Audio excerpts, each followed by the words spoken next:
Hello everyone, how are you all. Welcome to ID infusion by Triumph academy. आज हम कर रहे हैं आपका कॉर्पोरेट गवर्नेंस का यूनिट नंबर 2। ठीक है, तो आज करते हैं बिना किसी देरी के आज की वीडियो स्टार्ट। सबसे पहले इसके अंदर जो टॉपिक आता है वो आता है बोर्ड स्ट्रक्चर्स एंड डायरेक्टर। तो बोर्ड स्ट्रक्चर देखते हैं होता क्या है। The board of director is the apex decision making body in a company. जो बोर्ड ऑफ डायरेक्टर होते हैं वो सबसे बड़ी डिसीजन मेकिंग बॉडी होती है। जो बड़े बड़े डिसीजन लिए जाते हैं वो कौन लेता है कंपनी के अंदर? बोर्ड ऑफ डायरेक्टर्स लेते हैं। Responsible for strategic governance and oversight of management. ये किस किस चीज़ के लिए रिस्पॉन्सिबल होते हैं? जो स्ट्रेटेजिक गवर्नेंस होती है और मैनेजमेंट को ओवरसाइट करना, यानी कि उनको देखना। ठीक है, लेकिन इसके लिए कौन रिस्पॉन्सिबल होता है? हमारा board of directors. A well-structured board ensure transparency, accountability and fairness in decision making। जो एक अच्छा वेल स्ट्रक्चर बोर्ड होगा वो क्या होगा? ट्रांसपेरेंट होगा, अकाउंटेबल होगा और उसके डिसीजन मेकिंग के अंदर फेयरनेस होगी। ठीक है ना। The ideal board balance expertise, independence, diversity and integrity. और जो आइडियल बोर्ड ऑफ स्ट्रक्चर होगा उसके अंदर एक्सपर्टीज़ होगी, यानी एक्सपर्ट लोग होंगे, इंडिपेंडेंट लोग होंगे और उसके अंदर डाइवर्सिटी होगी, अलग अलग टाइप के लोग होंगे उस बोर्ड स्ट्रक्चर के अंदर, और इंटीग्रिटी भी होगी। और एक जो अच्छा बोर्ड होता है वो कैसा होता है? ट्रांसपेरेंट होता है, अकाउंटेबल होता है और डिसीजन मेकिंग में फेयर होता है। ठीक है, आई होप आपको समझ में आया होगा कि बोर्ड ऑफ स्ट्रक्चर होता क्या है। ठीक है, collection of the board of directors. अब नेक्स्ट चलते हैं, डायरेक्टर किस किस टाइप के होते हैं। सबसे पहला आता है आपका एग्जीक्यूटिव डायरेक्टर्स। इसका दूसरा नाम क्या है? Whole time directors. यानी कि होल टाइम से हमें क्या समझ में आ रहा है? जो पूरे टाइम के लिए हमारे डायरेक्टर्स हों। Involve in daily operation. ये जितने भी कंपनी के अंदर, कॉर्पोरेट के अंदर डे टू डे वर्क हो रहा है ये हर किसी के अंदर इन्वॉल्व होंगे। यूजुअली इंक्लूड सीईओ, जैसे कि कंपनी के सीईओ हो गए, मैनेजिंग डायरेक्टर हो गए, इन लोगों को हम क्या बोलेंगे? Executive director. ठीक है ना। ये हमारे होल टाइम डायरेक्टर होते हैं कंपनीज के अंदर। ये किस किस चीज़ के लिए रिस्पॉन्सिबल होते हैं? जो जितनी भी स्ट्रेटजीज़ बनाई जाती हैं और पॉलिसीज़ बनाई जाती हैं वो कॉर्पोरेट के अंदर ठीक तरीके से इम्प्लीमेंट की जा रही हैं या नहीं, इसको चेक करने के लिए कौन रिस्पॉन्सिबल होता है? Executive director. यही लोग हैं जो स्ट्रेटजीज़ एंड पॉलिसीज़ इम्प्लीमेंट करते हैं कॉर्पोरेट के अंदर। दूसरा आते हैं नॉन एग्जीक्यूटिव डायरेक्टर्स।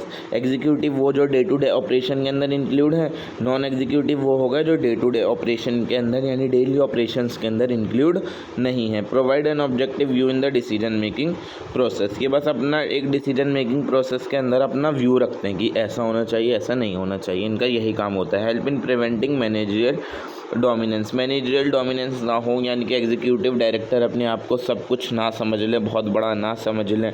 ठीक है ना, और सारे डिसीजन मेकिंग खुद ना करें, इसके लिए नॉन एग्जीक्यूटिव डायरेक्टर्स को कंपनी के अंदर इन्वॉल्व किया जाता है। उसके बाद आते हैं आपके इंडिपेंडेंट डायरेक्टर।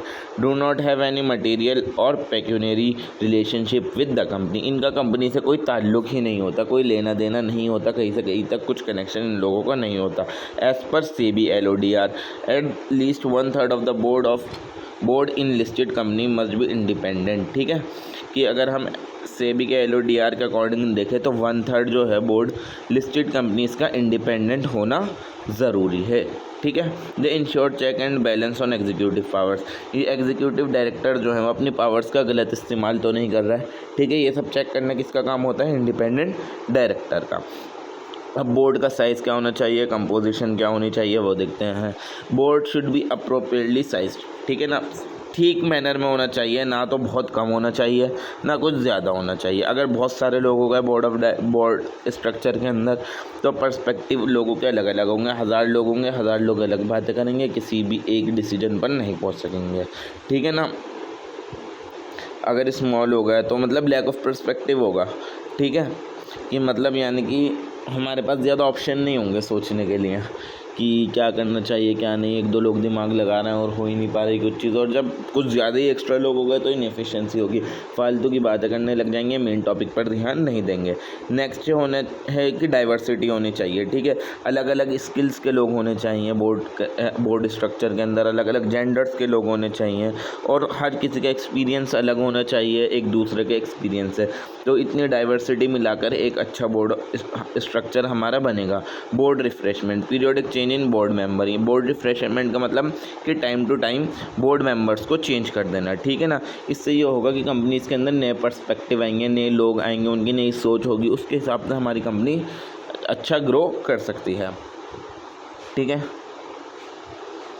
नेक्स्ट आता है रोल ऑफ द बोर्ड, कि बोर्ड के काम क्या होते हैं। सबसे पहला होता है स्ट्रेटेजिक फंक्शन। स्ट्रेटेजिक फंक्शन यानी कि define vision, mission, strategy of the company, की कंपनी का, हमारे कॉरपोरेट का विजन क्या है, हमें मिशन क्या है, हमें क्या अचीव करना है, हमें क्या स्ट्रेटजी बनाकर चलनी है। ये होता है रोल ऑफ द बोर्ड यानी strategic function. Approve annual financial plan and budget, जो हमारे फाइनेंशियल प्लान्स बनाए गए हैं, बजट बनाए गए हैं, उन चीज़ों को अप्रूव करना, ये भी एक बोर्ड का काम होता है। और दूसरा होता है मॉनिटर करना और ओवरसाइट करना। मॉनिटरिंग मैनेजमेंट परफॉर्मेंस की, मैनेजमेंट जो काम कर रही है वो ठीक तरीके से कर रही है या नहीं कर रही। Appoint, evaluate and if necessary remove senior executive, नए सीनियर एग्जीक्यूटिव कंपनी के अंदर अपॉइंट करना और उनको देखना, छांटना। और अगर लगे कि क्या नाम है कि ये इंसान बेकार है, हमारी कंपनी को कोई फ़ायदा नहीं पहुंचा रहा, हमारा इससे लॉस ही हो रहा है, तो उसको हटा देना भी बोर्ड ऑफ डायरेक्टर का काम होता है।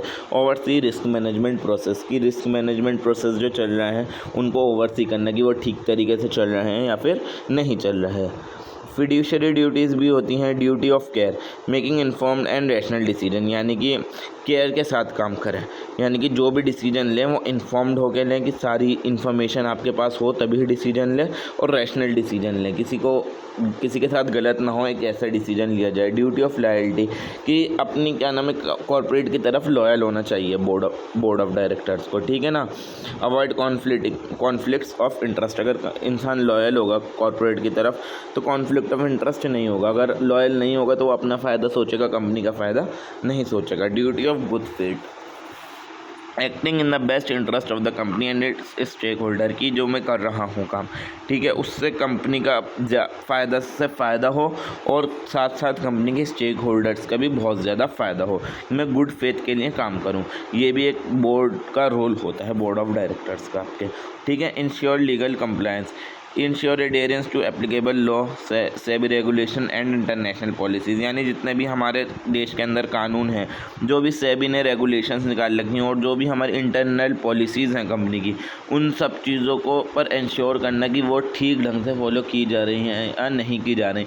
कोई कानून तो नहीं टूट रहा, कोई सेबी की रेगुलेशन तो नहीं टूट रही, कोई हमारी इंटरनल पॉलिसी तो नहीं टूट रही किसी काम से।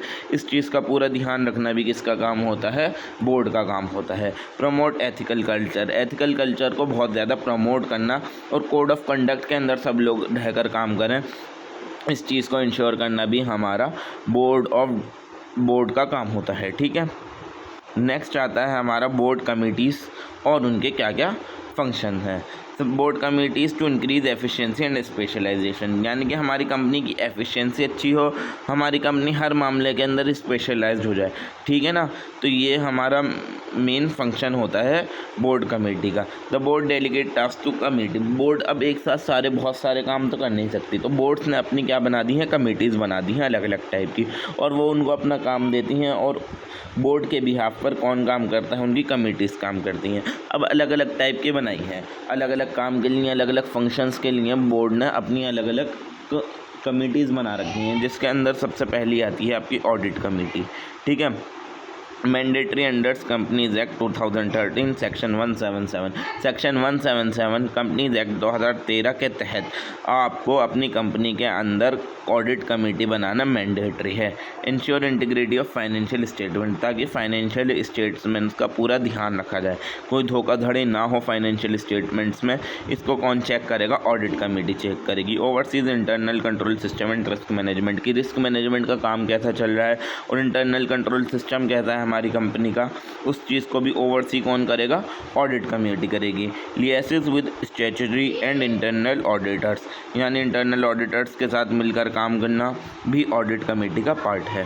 नेक्स्ट जो आपकी कमेटी आती है वो आती है आपकी nomination and remuneration committee. Identifies qualified individual to board position, की मतलब देखना कि कौन से लोग हैं वो क्वालिफाइड हैं, ताकि वो हमारी कंपनी के बोर्ड ऑफ डायरेक्टर बन सकें, ठीक है। वो इतने लायक हों, इतने क्वालिफाइड हों कि हमारी कंपनी के बोर्ड ऑफ डायरेक्टर बनने के लिए सूटेबल हो, उन लोगों को नॉमिनेट करना, कंपनी के अंदर अपना काम देना। क्या किस कमेटी का काम होता है? नॉमिनेशन एंड रेमनरेशन कमेटी का काम होता है। सेट क्राइटेरिया फॉर अपॉइंटमेंट, यही क्राइटेरिया डिसाइड करती हैं अपॉइंटमेंट का बोर्ड ऑफ डायरेक्टर्स के, कि अगर आपको बोर्ड ऑफ डायरेक्टर बनना है कंपनी का तो आपकी क्या क्वालिफ़िकेशन होनी चाहिए, आप कितने पढ़े लिखे होने चाहिए, आपके अंदर क्या स्किल्स होने चाहिए, ये सब चीज़ें, इन सब चीज़ों का क्राइटेरिया कौन डिसाइड करता है? Nomination and remuneration committee. And performance evaluation, और कंपनी का वो जितने भी एम्प्लॉय काम कर रहे हैं उनके परफॉर्मेंस को एवेल्यूएट करना कि कौन किससे बेहतर काम कर रहा है, कौन अच्छा काम कर रहा है, कौन बुरा काम कर रहा है। इस काम, उन लोगों के काम को, उनके एम्प्लॉयज़ के काम को, बोर्ड ऑफ डायरेक्टर्स के काम को इवेल्यूएट करना भी नॉमिनेशन एंड रेमनरेशन कमेटी का काम होता है। Determine remuneration policies for director and top management, और जो रेमनरेशन पॉलिसीज़ होती हैं कि डायरेक्टर को कितना पैसा मिलना चाहिए और जो टॉप मैनेजर्स हैं उनको कितना पैसा मिलना चाहिए, ये भी कौन डिसाइड करेगा? Nomination and remuneration committee decide करेगी कि किसको कितना पैसा मिलना चाहिए। ठीक है। नेक्स्ट है हमारा stakeholder relationship committee. Resolve grievance of shareholders, जितने भी शेयर होल्डर्स या फिर स्टेक होल्डर्स हैं उनकी जो शिकायतें आती हैं कंपनी के अंदर, ठीक है ना, उनकी ग्रीवियंस को, उनकी परेशानियों को रिजॉल्व करना, कि उनको जैसे कि डिविडेंड नहीं मिला, उनके शेयर ट्रांसफ़र ठीक से नहीं हो पाए, ये सब चीज़ें सुनना और उन चीज़ों को ठीक करना किसका काम होगा? हमारा स्टेक होल्डर रिलेशनशिप कमेटी का काम होगा। Ensure active stakeholder engagement की, ताकि हमारी कंपनी के स्टेक होल्डर हमसे इंगेज रहें, कनेक्टेड रहें, हमारा उनसे ताल्लुक़ टूटे ना, उनसे हमारी रिलेशनशिप अच्छी रहे। इस चीज़ को स्ट्रॉन्ग करने के लिए हमारी स्टेक होल्डर से रिलेशनशिप को मजबूत करना किसका काम होगा? स्टेक होल्डर रिलेशनशिप कमेटी का काम होगा। ठीक है। दूसरा आता है CSR कमेटी, यानी कि फोर्थ जो आपकी कमेटी आती है वो आती है CSR कमेटी। ठीक है। चार हो गई। सबसे पहले आई थी आपकी ऑडिट कमेटी, दूसरा आई थी nomination and remuneration committee, third one is the stakeholder relationship committee, and उसके बाद जो आती है CSR कमेटी। CSR की फुल फॉर्म होती है corporate social responsibility, formulate and monitor corporate social responsibility policies. CSR committee का काम क्या होता है? बनाना, फॉर्मुलेट करना और उस पर नज़र रखना। जो भी हमने कंपनी की कोई CSR पॉलिसी बनाई है, यानी कॉर्पोरेट सोशल रिस्पॉन्सिबिलिटी पॉलिसी बनाई है, उसको बनाना, उसको फॉर्मुलेट करना और उस पर ध्यान रखना कि हम उस चीज़ को फॉलो कर रहे हैं या फिर नहीं कर रहे, या तो बनाकर छोड़ तो नहीं दी।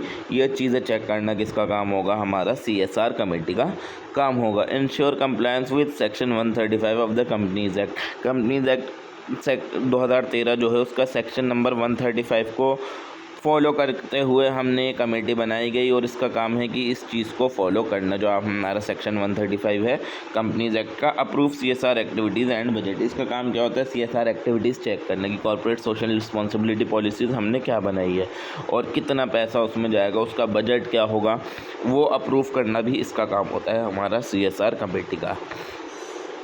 और फिफ्थ है आपकी रिस्क मैनेजमेंट कमेटी। ये होती है हमारे देश के अंदर जितनी भी टॉप 1000 लिस्टेड कंपनीज़ हैं ना, उन लोगों को ये रिस्क मैनेजमेंट कमेटी बनानी ज़रूरी है। इसका काम क्या होता है? आइडेंटिफाई करना, एसेस करना और मिटिगेट करना बहुत सारे बिजनेस रिस्क को। ठीक है। जो बिज़नेस के अंदर बहुत सारे रिस्क होते हैं, ठीक है, उनको आइडेंटिफाई करने की हमारे बिज़नेस के अंदर कोई रिस्क तो नहीं है, और उसको असेस करना और उसका सॉल्यूशन निकालना, उस चीज़ को मिटिगेट करना किसका काम होता है? हमारा रिस्क मैनेजमेंट कमेटी का काम होता है। और ये किस को बनाने ज़रूरी हैं? जो हमारे देश की टॉप 1000 लिस्टेड कंपनीज़ हैं उसको रिस्क मैनेजमेंट कमेटी बनानी ज़रूरी है। अब इनसाइडर ट्रेडिंग क्या होती है, जो नेक्स्ट टॉपिक आता है। Insider trading in a company share by individual having access to unpublished price sensitive information. ठीक है। UPSI क्या होता है? अनपब्लिश्ड प्राइस सेंसिटिव इन्फॉर्मेशन, यानी कंपनी के अंदर कोई एम्प्लॉय है, उसको पता लग गया कि अब जो है ये हमारी कंपनी का जो शेयर है वो बढ़ने वाला है या घटने वाला है, उसने ये चीज़ बाहर जाकर लीक कर दी, अपने दोस्त को बता दी कि यार हमारी कंपनी तो ग्रो हो रही है, तो उसका शेयर खरीद ले, अब ये अगले महीने में तेरा पैसा डबल हो जाएगा। ठीक है ना। तो ऐसे चीज़ को लीक कर देना, ऐसी इन्फॉर्मेशन को लीक कर देना क्या कहलाया जाता है? इनसाइडर ट्रेडिंग कहलाया जाता है। कि यानी कोई भी कंपनी के अंदर कोई भी इंसान उस कंपनी की सेंसिटिव इन्फॉर्मेशन यानी कि यूपीएसआई जो थी unpublished price sensitive information leak कर दे। इस चीज़ को हम बोलेंगे insider trading. It gives an unfair advantage and violate market integrity. ये बहुत सारे लोगों को अनफेयर एडवांटेज दे देगा, मतलब जिस लोगों को पता नहीं था उन्होंने ख़रीदा नहीं, मगर जिसको पता लग गया इस इन्फॉर्मेशन से, तो जिन लोगों को पता नहीं था उनके साथ तो ये अनफेयर हुआ ना, क्योंकि एक सोसाइटी का पार्ट है जिसको इन्फॉर्मेशन पता है कि मेरा पैसा डबल हो जाएगा और 100% पता है कि ये डबल हो जाएगा, और एक वही लोग हैं जो पूरा मेहनत कर रहे हैं अपनी और दिमाग लगा रहे हैं, पूरा चार्ट वार्ट देख रहे हैं कि ये ऊपर जाएगा ये नीचे जाएगा, उनके लिए ये चीज़ अनफेयर है, ठीक है ना। क्योंकि एक बंदा है जिसको अंदर की सारी इन्फॉर्मेशन मिलती है कि अगले महीने ये डबल होगा, अगले महीने वो डबल होगा, अब ये कंपनी डूबने वाली है तो पैसा निकाल लो, तो उसके पास एक अनफेयर एडवांटेज मिल जाता है उसको, और ये मार्केट इंटीग्रिटी को भी वायलेट करती है ये चीज़। SEBI prohibition of insider trading regulation 2015, SEBI ने इनसाइडर ट्रेडिंग को रोकने के लिए एक रेगुलेशन निकाली थी 2015 के अंदर। तो वो क्या कहती है, प्रोहिबिट्स कम्युनिकेशन ऑफ यूपीएसआई। अगर किसी इंसान के पास यूपीएसआई है यानी अनपब्लिश्ड प्राइस सेंसिटिव इन्फॉर्मेशन है उसके पास, उसको पता है कि कंपनी के प्राइस चेंज होने वाले हैं, बढ़ने वाले हैं या घटने वाले हैं, उसको वो चीज़ किसी इंसान से भी कम्युनिकेट नहीं करनी, किसी को भी वो चीज़ नहीं बतानी, ठीक है। Mandate company to maintain a code of conduct and trading window policy, कि हर इंसान को जो भी कंपनी के अंदर वर्क कर रहा है वो कंपनी के कोड ऑफ कंडक्ट को फॉलो करे, ठीक है ना। और जो कंपनी की ट्रेडिंग विंडो पॉलिसीज़ हैं उसका पूरा ध्यान रखें, कंपनी की बातें बाहर ले जाकर बातें लीक ना करें। रिक्वायर्ड डिस्क्लोजर बाय इनसाइडर, ठीक है। अब एग्जाम्पल क्या क्या होगा, यूपीएसआई क्या होती है, एक कौन सी होती हैं हमारी चीज़ें, अनपब्लिश्ड प्राइस सेंसिटिव इन्फॉर्मेशन, ठीक है। क्या होती हैं ये, कि जिसकी वजह से कंपनी के अंदर इतना बड़ा हलबली मच जाती है और किसी को अनफेयर एडवांटेज मिल जाता है। क्वार्टरली फाइनेंशियल रिजल्ट, क्या नाम है, फाइनेंशियल रिजल्ट आ गए, ये पब्लिक इन्फॉर्मेशन नहीं होती, ठीक है। वो किसी इंसान ने पहले ही रिलीज़ कर दी कि अरे वाह ये तो मतलब इसके रिज़ल्ट आ गए, अब तो इसका शेयर ऊपर जाएगा, तो सामने वाले को पता लग गया कि हमारी कंपनी मर्ज होने वाली है या फिर डिविडेंड देने वाली है कंपनी अगले महीने, और मैनेजमेंट में चेंज हो रहा है। तो इन सब चीज़ों की इन्फॉर्मेशन की वजह से जो है ना, शेयर का प्राइस बहुत ज़्यादा बढ़ भी जाता है और बहुत ज़्यादा घट भी जाता है, ठीक है। तो ये हमारी कहलाई जाती हैं क्या, यूपीएसआई की फुल फॉर्म क्या थी आपकी, unpublished price sensitive information. I hope आप लोग इस चीज़ का पूरा ध्यान रखेंगे, UPSI unpublished price sensitive information. Penalties क्या होती हैं, पेनल्टीज़ यानी कि अगर आपने इनसाइडर ट्रेडिंग करी और आपने इन्फॉर्मेशन लीक कर दी, अब आपको पुलिस ने पकड़ लिया कि भाई तुम ही थे जिसने ये इतना बड़ा कांड करा है, अब तुम्हें पेनल्टी देनी पड़ेगी। पेनल्टी के अंदर हम क्या क्या कर सकते हैं, या तो तुम दो हैवी फ़ाइन, ये तो तुमने कंपनी का घाटा कराया ना, अब इसके बदले में कंपनी का फ़ायदा करो, अब इसके बदले में सरकार का फ़ायदा करो, हमें दो इसके बदले में फ़ाइन दो, चालान दो जो तुमने गलत करा है, इम्प्रिजमेंट, अब इतना बड़ा गुनाह कर दिया तुम्हें, अब तो तुम्हें जेल होगी, ठीक है। और अब तुम कभी भी डायरेक्टर किसी भी कंपनी के अंदर नहीं बन सकते, अब तुम सीए हो, सीएसओ, सीएमए हो, कुछ भी हो, आप एमबीए करे हो, कुछ भी करे हुए आप, अब आप डिस्क्वालीफाइड हो गए, अब आपने ये जो गुनाह करा है, अब आप कभी भी डायरेक्टर नहीं बन सकते किसी भी कंपनी के, ठीक है। नेक्स्ट चलते हैं विसल ब्लोइंग। विसल ब्लोइंग क्या होता है, disclosure by an employee or stakeholder of unethical, illegal or fraudulent conduct with the organisation.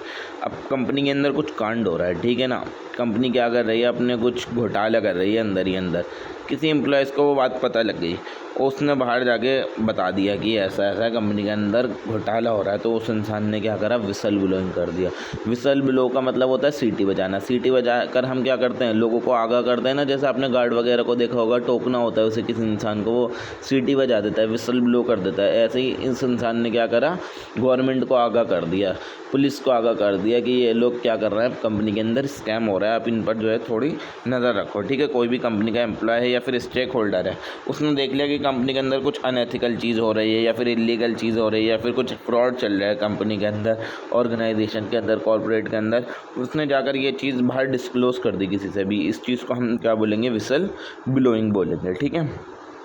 Legal backing, अब इसकी लीगल बैकिंग क्या है, section 177 sub section 9 of companies act a vigil mechanism for listed and specified companies. SEBI also encourage a whistleblower framework in listed companies. ठीक है, तो ये थी इसकी लीगल बैकिंग, किसकी, विसल ब्लोइंग की। बेनिफिट, अब इसके फ़ायदे क्या क्या हैं विसल ब्लोइंग के। Act as internal control mechanism, जो कंपनी के इनसे क्या होगा, कंपनी का इंटरनल कंट्रोल अच्छा रहेगा। अगर कंपनी कुछ घोटाले करने वाली होगी ना और उसकी इन्फॉर्मेशन लीक हो गई तो वो घोटाले से रुक जाएगी कि यार अब तो लोगों को पता लग गया, अब कर दिया तो हम पक्का पकड़े जाएंगे, तो फिर रहने दो, हम नहीं करते ये चीज़। ठीक है, promote ethical behaviour and transparency, company फिर एथिकल तरीके से काम करेगी और ट्रांसपेरेंट तरीके से काम करेगी। जो भी उसकी फाइनेंशियल रिपोर्ट्स होंगी या फिर कुछ भी चीज़ होगी वो छुपाएगी नहीं, वो कुछ फ्रॉड नहीं करेगी, वो कुछ अनएथिकल नहीं करेगी, वो कुछ इलीगल नहीं करेगी कंपनी। ठीक है ना, तो ये थे बेनिफिट्स किसके, विसल ब्लोइंग के। और चैलेंजेस क्या क्या हैं इसके अंदर, मुश्किलें क्या क्या हैं, फियर ऑफ रिटेलिएशन और विक्टिमाइजेशन। ठीक है, यानी कि अगर मान लीजिए कि कोई कंपनी है वो फ्रॉड नहीं कर रही थी, किसी ने बाहर फेक इन्फॉर्मेशन फैला दी, तो उस कंपनी क्या हो जाएगी, वो विक्टिमाइज बन जाएगी। ठीक है, उसकी कोई गलती नहीं थी, वो बेवजह फंस जाएगी। और इनएफेक्टिव पॉलिसीज़ और लैक ऑफ एनियोमिटी, यानी कि अगर कंपनी की पॉलिसीज़ मजबूत नहीं है तो कोई भी ऐसे फालतू की चीज़ें इन्फॉर्मेशन कंपनी की लीक करता रहेगा। इनएडिक्वेट फॉलो अप ऑन कंप्लेंट्स। ठीक है, तो ये है चैलेंजेस की, मतलब कोई इंसान अगर इन्फॉर्मेशन लीक भी कर देता है, बता भी देता है कि ये कंपनी घोटाला कर रही है, तो उसकी कंप्लेंट को फॉलोअप नहीं किया जाता, उसकी कंप्लेंट को ध्यान में नहीं रखा जाता। Best practices, confidential reporting channels. ठीक है, कॉन्फिडेंशियल रिपोर्टिंग चैनल्स कि आपको अंदर मतलब वो होना चाहिए, हिसाब बना हुआ होना चाहिए आपका कि मैं कंपनी के अंदर विसल ब्लो तो कर रहा हूँ, तो मैं पकड़ा ना जाऊँ, तो मैं कॉन्फिडेंशियल चैनल से ये बात पहुँचाऊँ आगे। Assurance of non retaliation, timely investigation and action, अगर कंपनी के अंदर सरकार को पता लगे कि इस कंपनी के अंदर घोटाला चल रहा है तो उस पर चीज़ पर क्या कराई जाए, पूरी इन्वेस्टिगेशन कराई जाए कि ये लोग घोटाला तो नहीं कर रहे, और अगर घोटाला कर रहे हैं तो उस चीज़ पर पूरा एक्शन लिया जाए। ठीक है, ये चीज़ रोकी जाए। अब नेक्स्ट आता है shareholder activism, efforts by shareholder to influence company decision and policy through various mean, कि शेयर होल्डर जा रहा है वो कंपनी का डिसीजन चेंज कर रहा है और उसकी पॉलिसीज़ चेंज कर रहा है अलग अलग तरीक़ों से, यानी कि एक्टिविज़म कर रहे हैं कि यानी कि कंपनी के खिलाफ जागरूक हो गए शेयर होल्डर जो हैं, वो अपनी बात मनवा रहे हैं कंपनी से। इस चीज़ को हम क्या बोलेंगे, शेयर होल्डर एक्टिविज़म बोलेंगे। ठीक है, अभी अलग अलग टाइप के एक्टिविज़म होते हैं। पहले तरीका होगा वोटिंग एट एजीएम, जो एनुअल जनरल मीटिंग होती है उसके अंदर हम जो शेयर होल्डर्स होते हैं उनसे वोट्स करवाते हैं कि कौन इसके खिलाफ़ है, कौन इसके सपोर्ट में, कौन इस चीज़ को अपोज कर रहा है, कौन सपोर्ट कर रहा है। ठीक है ना, तो उसके अंदर शेयर होल्डर एक्टिविज़म अपनी इम्पोर्टेंट रोल निभाता है। उसके अंदर हर इंसान जिसको जो लगता है, जो शेयर होल्डर है कंपनी का, वो अपने हिसाब से ओपिनियन दे सकता है कि मेरे हिसाब से ये चीज़ गलत है तो मैं इसको अपोज करता हूँ, या फिर मेरे हिसाब से ये चीज़ सही है तो मैं इस चीज़ का सपोर्ट में वोट करता हूँ। ठीक है ना, तो एक तो शेयर होल्डर एक्टिविज़म की फॉर्म क्या हो गई, वोटिंग जो होती है एजीएम या फिर EGM. AGM annual general meeting और ईजीएम हो गई आपकी extra ordinary general meeting. Engaging with management, अगर कोई इश्यूज़ लग रहा है तो वो मैनेजमेंट से जाए और उस चीज़ को डिस्कस करें शेयर होल्डर की, हमें ऐसा लग रहा है कि ये चीज़ कंपनी के अंदर सही नहीं कर रही, तो आप बताएं हमें इसके बारे में। फिलिंग लॉ सूट और क्लास एक्शन सूट्स, अगर इंसान को लग रहा है, शेयर होल्डर को लग रहा है कि ये घोटाला कर रही है कंपनी, तो उस कंपनी पर केस कर दिया जाए। Public campaign on social media pressure, और सोशल मीडिया के थ्रू भी उस पर कंपनीज पर प्रेशर क्रिएट किया जाए। ऑब्जेक्टिव क्या क्या होते हैं कि शेयर होल्डर एक्टिविज़म क्यों किया जाता है, इम्प्रूव गवर्नेंस, ताकि कंपनी के अंदर की कॉर्पोरेट गवर्नेंस अच्छी हो, कंपनी ट्रांसपेरेंट हो और अकाउंटेबल हो, कि अपनी सारी चीज़ें सब लोगों को मैं बताऊँ और अकाउंटेबल हो कि हमने ये चीज़ करी थी तो इस वजह से करी थी और इसका ये रिज़ल्ट निकला है, तो हम आप लोगों को ये बता रहे हैं। ठीक है, protection of minority share holder interest, इसके अंदर जो माइनॉरिटी है ना वो अपना ओपिनियन भी रख सकते हैं शेयर होल्डर एक्टिविज़म के अंदर, और वो मेजॉरिटी के डिसीजन को भी अफेक्ट करेगी ये चीज़। जब माइनॉरिटी शेयर होल्डर अपना कुछ डिसीजन रखेंगे तो मेजॉरिटी शेयर होल्डर के डिसीजन को भी वो चीज़ अफेक्ट करेगी। नोटेबल एग्जाम्पल इसके क्या क्या दे सकते हैं? Shareholder opposition to reappointment of director. अब कंपनी कह रही है कि हम अपने डायरेक्टर्स को रीअपॉइंट करेंगे, मगर शेयर होल्डर ने इसके खिलाफ क्या करा? अपोज करा कि नहीं नहीं ऐसा नहीं होगा। ठीक है, तो ये एक टाइप का एग्जाम्पल होगा हमारा शेयर होल्डर एक्टिविज्म का। Institutional investor blocking unjustified executive पे, ये सेकंड एग्जाम्पल दे रखा है हमारा किस चीज़ का? एक्टिविज्म का। कौन सा activism? Share holder activism. Tool use proxy advisory firm like IAS, SEBI, e voting provision. ये कहाँ कहाँ यूज़ होता है उसको बारे में यहाँ लिखा हुआ है। ठीक है, अब रोल आता है इंस्टीट्यूशनल इन्वेस्टर का। सबसे पहले पता करते हैं कि इंस्टीट्यूशनल इन्वेस्टर होते कौन हैं। जो बड़ी बड़ी ऑर्गेनाइजेशन होती हैं जैसे कि म्यूचुअल फंड हो गए, पेंशन फंड हो गए, इंश्योरेंस कंपनी हो गई, फॉरेन इंस्टीट्यूशनल इन्वेस्टर हो गए, ये सब क्या कहलाए जाएंगे? हमारे इंस्टीट्यूशनल इन्वेस्टर कहलाए जाएंगे। ठीक है, जो बड़ी बड़ी ऑर्गेनाइजेशन होती हैं उनको हम क्या बोलेंगे? एक तरीके से इंस्टीट्यूशनल इन्वेस्टर बोलेंगे उन लोगों को। ठीक है, इसका गवर्नेंस में रोल क्या होता है? Has substantial voting power due to large shareholding. इनके कंपनीज के अंदर बहुत ज़्यादा शेयर होते हैं, इनकी लार्ज शेयर होल्डिंग होती है कंपनी के अंदर, तो जिस वजह से इनकी वोटिंग पावर भी क्या होती है? कंपनी के अंदर बहुत ज़्यादा होती है। Influence board decision, merger, executive compensation. ठीक है, ये किस किस चीज़ को इन्फ्लुएंस करते हैं? जो बोर्ड डिसीजन लेगी उसके अंदर ये अपना ओपिनियन रखकर उस चीज़ को इन्फ्लुएंस कर सकते हैं कि तुम गलत कर रहे हो या सही कर रहे हो। ये मर्जर होगा वो भी इनके डिसीजन के हिसाब से होगा कि किस हिसाब की वोटिंग करेंगे। और जो एग्जीक्यूटिव को कंपनसेशन दी जाएगी, कितना पैसा किसको मिलना चाहिए, ये भी एक तरीके से लार्ज इंस्टीट्यूशन ही डिसाइड करती हैं। Demand disclosure on ESG and sustainability. ठीक है, ये थे governance role of the institutional investor. Stewardship code भी होने चाहिए। Mandate by SEBI for mutual fund and insurance company require them to disclose voting policies and rationales, कि उनको अपनी वोटिंग पॉलिसीज़ को डिस्क्लोज करना है और रैशनल्स को भी डिस्क्लोज करना है पब्लिक के सामने। ये होता है stewardship code of the institutional investor. Significance क्या है इस चीज़ की? Significance drive long term value creation. ठीक है, इससे लॉन्ग टर्म की वैल्यू क्रिएट होगी for the corporate. Reduce promoter dominance, promoter की डोमिनेंस कम हो जाएगी कॉरपोरेट के अंदर। एनहेंस शेयर होल्डर डेमोक्रेसी, और डेमोक्रेसी इंक्रीज़ होगी। किन लोगों की? जो कंपनी के शेयर होल्डर हैं उनकी डेमोक्रेसी बढ़ जाएगी। ठीक है ना। क्लास एक्शन सूट क्या होता है? Legal mechanism allowing a group of shareholder depositor to collectively seek redress against company misconduct. अगर किसी भी शेयर होल्डर को या फिर डिपॉजिटर को ऐसा लग रहा है कि हमारी कंपनी कुछ गलत कर रही है, मिसकंडक्ट कर रही है, ठीक है, तो वो उसके खिलाफ एक एक्शन सूट फाइल कर सकते हैं। उस चीज़ को हम क्या बोलेंगे? Class action suit. ठीक है, provision under section 245 of the companies act. अब इसके प्रोविज़न क्या दे रखे हैं सेक्शन 245 अंडर कंपनीज एक्ट 2013 के अंदर? वो देखते हैं। Can be filled by 100 member और 10% ऑफ टोटल मेंबर। अब कंपनीज के 100 मेंबर ये मिलकर फाइल कर सकते हैं, या फिर कंपनी के 10% जो मेंबर हैं टोटल मेंबर के, वो भी ये फाइल कर सकते हैं। इन केस ऑफ डिपॉजिटर, और अगर डिपॉजिटर की बारी है तो 100 या फिर 10%। ठीक है ना। ये थे provision 245 of the companies, provision under section 245 companies act 2013। Grounds for filing, क्या नाम है? किस किस बेसिस पर हम क्लास एक्शन सूट फाइल कर सकते हैं? अगर हमें लग रहा है कंपनी मिसमैनेजमेंट कर रही है, उसकी मैनेजमेंट ठीक तरीके से काम नहीं कर रही है, या फिर कोई फ्रॉड कर रही है, कंपनी फ्रॉडुलेंट एक्टिविटीज़ कर रही है, या suppression of share holder right, share holder को उनके राइट नहीं दे रही, उन पर भारी पड़ रही है, उनके साथ गलत हो रहा है, शेयर होल्डर्स के साथ उनको डेमोक्रेसी नहीं मिल पा रही, या फिर non compliance with legal provision, जो सरकारी हमारे कानून बने हुए हैं, कंपनीज कॉर्पोरेट उस चीज़ को नहीं मान रही, तो उसके खिलाफ भी क्लास एक्शन सूट फाइल किया जा सकता है। ठीक है। Relief short, compensation for damages, अगर कंपनी पकड़ी गई तो उसको डैमेज जितना भी करा है उसके बदले में उस कंपनी को कंपनसेट करना पड़ेगा। Injection to restrain unlawful act, और जो भी उनको सज़ा है उस धोखाधड़ी करने की, उस फ्रॉड को करने की, वो उन कंपनीज़ को मिलेगी।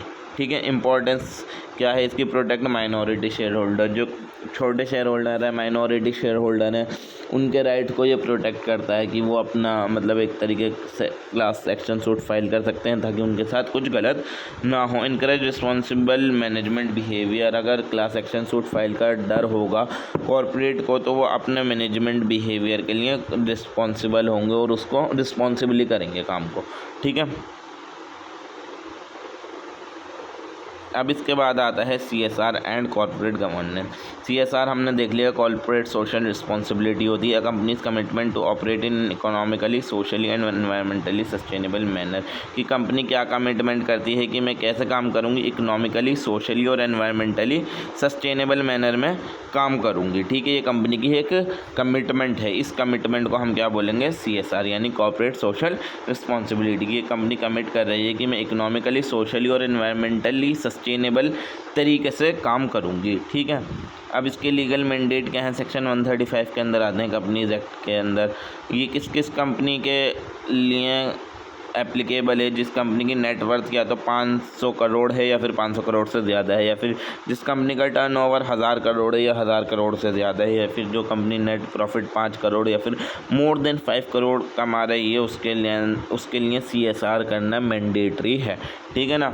Must spend at least 2% of average net profit of the last 3 year CSR activities. उसको क्या नाम है, जो उसका नेट एवरेज प्रॉफिट है पिछले 3 साल का, उसका 10% CSR एक्टिविटीज़ के अंदर देना ही देना है। कॉर्पोरेट सोशल रिस्पॉन्सिबिलिटी के अंदर उसको ये चीज़ देनी ही देनी है। CSR एक्टिविटीज़ क्या होती हैं, जैसे कि एजुकेशन के अंदर पैसा जाता है, स्कूल्स बनते हैं, हेल्थ के अंदर हॉस्पिटल बनते हैं, जेंडर इक्वालिटी के अंदर पैसा लगाया जाता है, एनवायरमेंटल को सस्टेनेबल करने के लिए ये पैसा यूज़ किया जाता है, रूरल डेवलपमेंट, गाँव के लोगों का विकास और स्किल डेवलपमेंट, और हंगर एरेडिकेशन के लिए भी ये काम किया जाता है, भूखमरी मिटे, लोगों के अंदर स्किल्स डेवलप हों, गाँव के अंदर डेवलपमेंट हो, इस चीज़ के लिए CSR एक्टिविटीज़ की जाती हैं। लिंक टू कॉर्पोरेट गवर्नेंस, अब ये कॉर्पोरेट गवर्नेंस से किस तरीके से कनेक्टेड है, reflect ethical commitment to stakeholders. ठीक है, कि ये स्टेक होल्डर्स की एथिकल कमिटमेंट को रिफ्लेक्ट करती है। और दूसरी आगे enhance company reputation and trust. अगर कोई कंपनी CSR कर रही है, लोगों का भला कर रही है, तो कंपनी की क्या होगी, रेपुटेशन बढ़ेगी और लोगों का उस चीज़ पर, उस कंपनी पर, उस कॉर्पोरेट पर ट्रस्ट डेवलप होगा, भरोसा उन लोगों का बढ़ेगा उस चीज़ पर। Strong CSR policies indicate good governance practices. अगर आपकी कंपनी के अंदर CSR है तो ये माना जाएगा कि आपकी कंपनी की गवर्नेंस प्रैक्टिसेस गुड हैं, आपकी कंपनी गुड कॉर्पोरेट गवर्नेंस कर रही है, आपकी कंपनी ट्रांसपेरेंट है, अकाउंटेबल है। ठीक है, और ट्रस्टवर्दी है। अब महात्मा गांधी ट्रस्टीशिप का कॉन्सेप्ट क्या है, फिलॉसफी दी थी महात्मा गांधी ने, wealthy individual business are trustees not owner of the wealth. Gandhi ji ने क्या बोला था, जो बड़े बड़े बिजनेसमैन हैं, जिनका बहुत बड़ा बड़ा कारोबार है, वो ट्रस्टीज़ हैं, वो उस पैसे की, उस वेल्थ के मालिक नहीं हैं, वो क्या है, ट्रस्टीज़ हैं। Wealth must be use for the welfare of the society, और जो वो सोसाइटी के भले के लिए उनको वो पैसा इस्तेमाल करना है, यानी कि उनको उसमें से कुछ पैसा तो खुद रख लेना है जिससे वो अपन एक अच्छी लाइफ जी सके, मगर मोस्टली पैसा उनको वेलफेयर ऑफ द सोसाइटी के लिए खर्च करना है। ठीक है, कि जैसे कोई इंसान ट्रस्टी होता है ना, जैसे कोई स्कूल का ट्रस्टी है, उसका स्कूल के अंदर कोई भी पैसे की कमी होती है तो वो स्कूल के अंदर देगा। इसी तरीके से महात्मा गांधी ने क्या बोला कि जो हर इंसान जो अमीर है वो क्या है, ट्रस्टी है, वो उस वेल्थ का मालिक नहीं है, उस पैसे का मालिक नहीं है, वो ट्रस्टी है। उससे क्या करना है, और लोगों का भला करना है, सोसाइटी का वेलफेयर करना है। कोर प्रिंसिपल क्या है, वॉलंटरी एंड मोरल कमिटमेंट। ठीक है, no legal compulsion driven by ethics, की मतलब किसी को लीगली नहीं करा कि आपको करना ही करना है, अगर आपके अंदर एथिक्स हैं तो आप ज़रूर करोगे। Business should be balance profit making with social responsibility. CSR भी एक तरीके से अगर हम देखें तो गांधी ट्रस्टीशिप का ही पार्ट कहलाया जाएगा। ठीक है, कि जितने भी बिज़नेस हैं वो अपने प्रॉफिट मेकिंग को बैलेंस करके सोशल रिस्पॉन्सिबिलिटीज़ का भी ध्यान रखें, और क्या नाम है, एक्सप्लॉइटेशन ना हो, इक्विटेबल डिस्ट्रीब्यूशन हो रिसोर्सेज का। तो यही था बस, आई थिंक। अच्छा, लास्ट में आगे मॉडर्न रेलेवेंस, जैसे आज के टाइम में CSR है इंडिया के अंदर, तो वो भी एक टाइप का ट्रस्टीशिप का पार्ट है, जैसे कि मैं ऊपर बता चुका हूँ। Encourage sustainable and inclusive development, अगर गांधी ट्रस्टीशिप फॉलो की जाएगी तो हमारा सस्टेनेबल और इंक्लूसिव डेवलपमेंट होगा, और स्टेक होल्डर कैपिटलिज्म को प्रमोट किया जाएगा शेयर होल्डर प्राइमेसी के अलावा। क्रिटिसिज्म क्या है कि लैक ऑफ इन्फोर्सेबिलिटी है, depend on moral leadership which may not always exist. तो बस यही था आज की वीडियो में। वीडियो पसंद आई हो तो वीडियो को लाइक करो, चैनल को सब्सक्राइब करो। मैं मिलता हूँ आपसे अब कल नेक्स्ट वीडियो के अंदर फॉर इसका यूनिट 3 करने के लिए। तब तक ये आप अपने दोस्तों के साथ ज़रूर शेयर करें।